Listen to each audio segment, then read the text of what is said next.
సురుచి కోరి తన భర్తను నీకు అప్పగించిన త్యాగమూర్తి సునీతగా నువ్వు ద్రోహం తలపెడుతున్నావు. నువ్వింత స్వార్థపరాలు అనుకోలేదు. స్వార్థం నాది కాదు మహారాజా, మీది సునీతిదేవిది.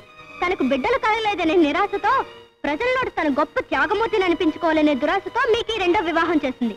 కానీ నేనే ఆమె స్థానంలో ఉంటే ప్రాణ సమానమైన నా భర్తని వేరొక స్త్రీకి అప్పగించలేను. సురుచి అవివేకంతో మాట్లాడుతున్నావు.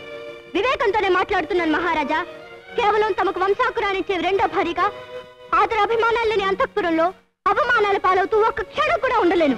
వెళ్ళు. పవిత్రమూర్తి అయిన మహారాణి సునీతిదేవి ఔదార్యాన్ని త్యాగాన్ని అర్థం చేసుకోలేని మూర్ఖురాలా. నీ అందం ఆనందం నాకు అక్కర్లేదు. తక్షణం వెళ్ళు. మాట తప్పని మహారాజు వెళ్ళమన్నప్పుడు ఉండడం భావ్యం కాదు. నేను వెళ్తాను. ఆగు సోదరి.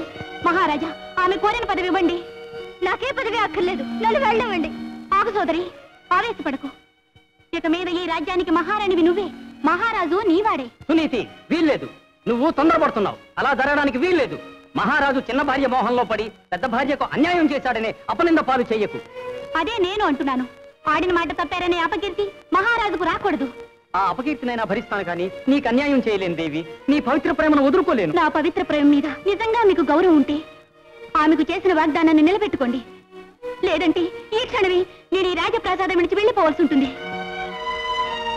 దేవి, నువ్వు వెళ్ళటానికి వీల్లేదు. నీ మాట కాదనలేను. కానీ నాకేమిటి విషమ పరీక్ష? ఇంకేం మాట్లాడకండి ప్రభు, దయచేయండి. సోదరి, ప్రాణేశ్వరుని నీకు అప్పగిస్తున్నాను.